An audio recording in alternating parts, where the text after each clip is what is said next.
Assalamualaikum warahmatullahi wabarakatuh. Kembali lagi bersama saya di channel Ponokayo. Dalam video kita sebelumnya, saya sudah membahas mengenai penangkal petir yang ada pada pesawat terbang. Nah, pada video kali ini saya akan membahas tentang penangkal petir yang ada pada kapal laut.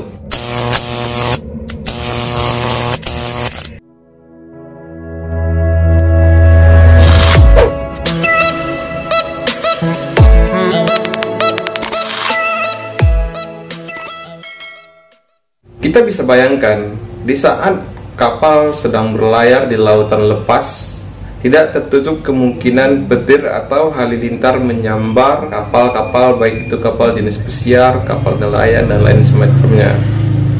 Nah, lalu apa proteksi yang diberikan pada kapal laut untuk meminimalisir resiko yang akan terjadi ketika petir menyambar? Untuk kapal laut, penangkal petir yang dipasang tidak jauh berbeda dengan penangkal petir yang ada pada bangunan.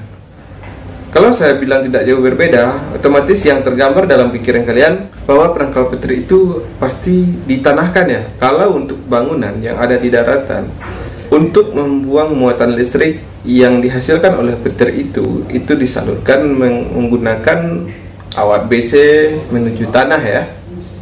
Nah, contohnya seperti ini. Ketika terjadi sambaran petir, muatan listrik yang dihasilkan oleh petir itu disalurkan ke tanah melalui instalasi penangkal petir. Nah, lalu bagaimana dengan kapal yang berlayar di lautan? Apakah perlu dibenamkan juga elektrodanya ke dalam tanah untuk membuang muatannya? Nah, jadi gini ya kawan-kawan, untuk kapal laut sendiri, groundingnya tidak perlu dibenamkan ke dalam tanah. Kenapa saya bilang demikian? Ada satu rahasia dari hebatnya air laut ya. Dahsyatnya air laut ini bisa menghantarkan listrik dengan baik. Jadi pada kapal laut, instalasi penangkal petirnya tidak perlu dibenamkan ke dalam tanah. Pada kapal, instalasi penangkal petirnya cukup dialirkan ke laut. Air laut inilah yang akan menghantarkan muatan listrik menuju tanah. Untuk penangkal petir yang ada pada kapal laut, tidak perlu untuk membenam grounding ke dalam tanah. Ya, kita nggak bisa bayangkan ya, kalau seandainya grounding dibenam ke tanah, misal ajalah kapalnya awalnya berangkat dari Padang, kemudian perjalanannya menuju ke Pulau Jawa gitu. Berapa kabel yang harus direntang untuk mengamankan kapal tersebut dari Padang ke Jawa? Berapa ribu kilometer? Air laut inilah yang akan menyalurkan muatan listrik ke tanah. Karena tahanan dari air laut ini sangatlah kecil.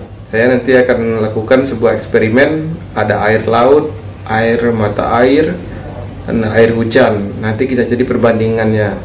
Semoga informasi yang saya berikan pada video ini bisa bermanfaat. Dan jangan lupa untuk dibagikan kepada kawan-kawan kalian. Assalamualaikum warahmatullahi wabarakatuh.